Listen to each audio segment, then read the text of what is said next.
जय माता दी दोस्तों, प्रभांश रेमेडीज में आपका हार्दिक स्वागत है। आज की इस वीडियो के माध्यम से हम आपको सीता नवमी जानकी जयंती व्रत के विषय में जानकारी देंगे।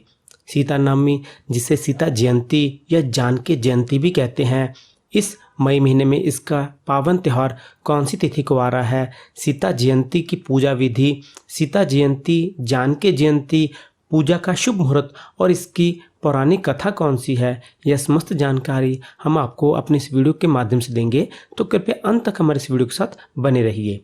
धार्मिक मान्यता के अनुसार वैशाख महीने के शुक्ल पक्ष की नवमी तिथि पर माँ सीता का जन्म हुआ था। माँ सीता के जन्मोत्सव को सीता नवमी या जानकी नवमी के नाम से भी जाना जाता है। माता सीता को माँ जानकी के नाम से भी जाना जाता है। माता सीता भगवान श्री राम की धर्मपत्नी है और अपने त्याग और समर्पण के लिए पूजनीय है।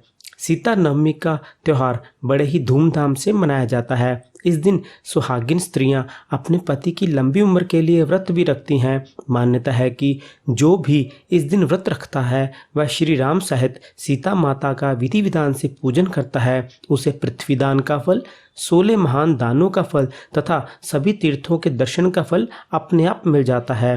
अंत इस दिन व्रत करने का विशेष महत्व होता है। आइए अब हम आपको बताते हैं सीता नवमी की पूजा विधि, शुभ मुहूर्त, सीता नवमी व्रत का महत्व क्या है। इस साल 21 मई 2021 दिन शुक्रवार को सीता नवमी, जिसे सीता जयंती या जानकी जयंती भी कहते हैं, इसका पावन त्यौहार 21 मई 2021 को शुक्रवार को पूरे भारत में मनाया जाएगा।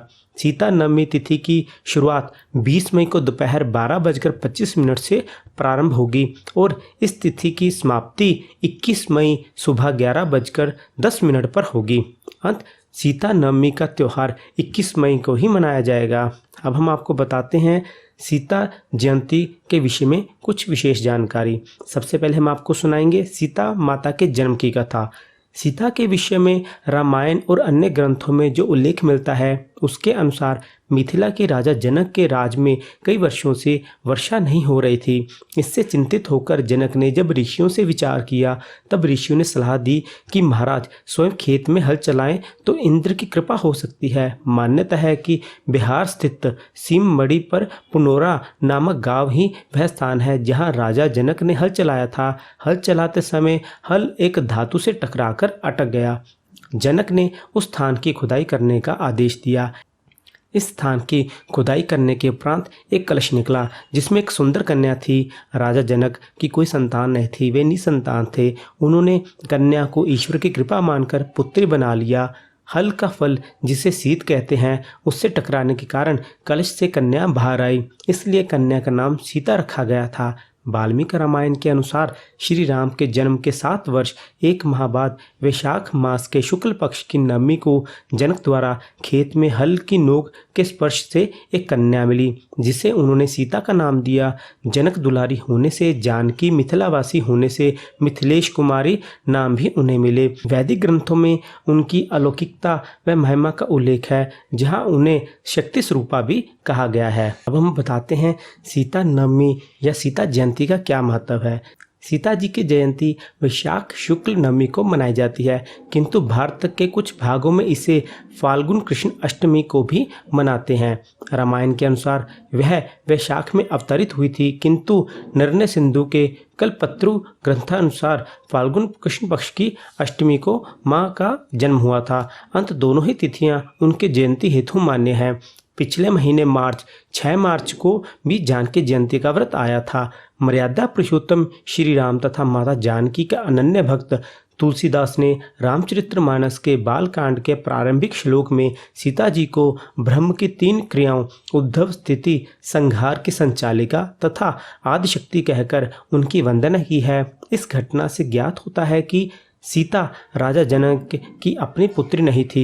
धरती के अंदर छुपे कलश से प्राप्त होने के कारण सीता खुद को पृथ्वी की पुत्री मानती थी, लेकिन वास्तव में सीता के पिता कौन थे और कलश में सीता कैसे आई, इसका उल्लेख अलग अलग भाषाओं में लिखे गए रामायण और कथाओं से प्राप्त होता है। अद्भुत रामायण में उल्लेख है कि रावण कहता है कि जब मैं भूलवश अपनी पुत्री से प्रणय की इच्छा करूं, तब वही मेरी मृत्यु का कारण बने। रावण के इस कथन से ज्ञात होता है कि सीता रावण की पुत्री थी। अब हम आपको सीता नवमी, जिसे सीता जयंती या जानकी जयंती भी कहते हैं, इसकी पूजा विधि बताएंगे। 21 मई दिन शुक्रवार को आप जानकी जयंती व्रत के दिन इस विधि से माता सीता की पूजा करें श्री राम जी के साथ, तो आपकी समस्त इच्छाएं, समस्त मनोकामनाएं पूर्ण होंगी। वह कन्याएं जो अपना मनपसंद वर चाहती हैं, उनके मनपसंद वर की प्राप्ति अवश्य होगी।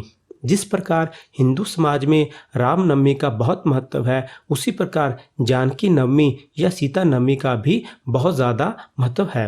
इस पावन त्योहार पर जो मनुष्य, जो महिलाएं व्रत रखती हैं तथा भगवान श्री रामचंद्र जी सहित माता सीता का अपनी शक्ति के अनुसार भक्ति भाव पूर्वक विधि विधान से पूजन वंदन करते हैं, उसे पृथ्वीदान का फल, महापौंड्रेश दान का फल, अखिल तीर्थ भ्रमण का फल और सर्वभूत दया का फल स्वयं ही प्राप्त हो जाता है।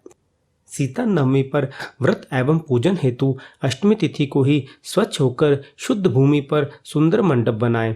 यह मंडप 16, 8 तथा 4 स्तंभों का होना चाहिए।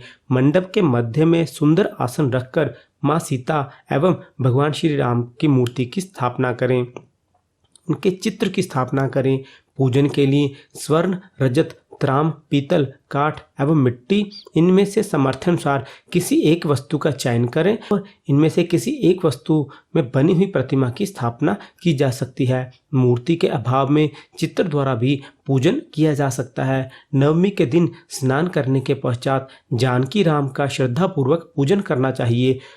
ओम श्री रामाय नमः तथा श्री सीते नमः मूल मंत्र का प्राणायाम करना चाहिए। श्री जानकी रामभ्य नमः मंत्र द्वारा आसन, पदार्थ, अर्ध, आचमन, पंचामृत स्नान, वस्त्र, आभूषण, गंध, सिंदूर तथा धूप दीप एवं नैवेद्य उपचारों द्वारा श्री राम जानकी का पूजन एवं आरती करनी चाहिए। दशमी के दिन फिर विधि पूर्वक भगवती सीताराम की पूजा करने के पश्चात मंडप का विसर्जन कर देना चाहिए। इस प्रकार श्रद्धा एवं भक्ति से पूजन करने वाले को भगवती सीता व भगवान श्री राम की कृपा प्राप्त होती है।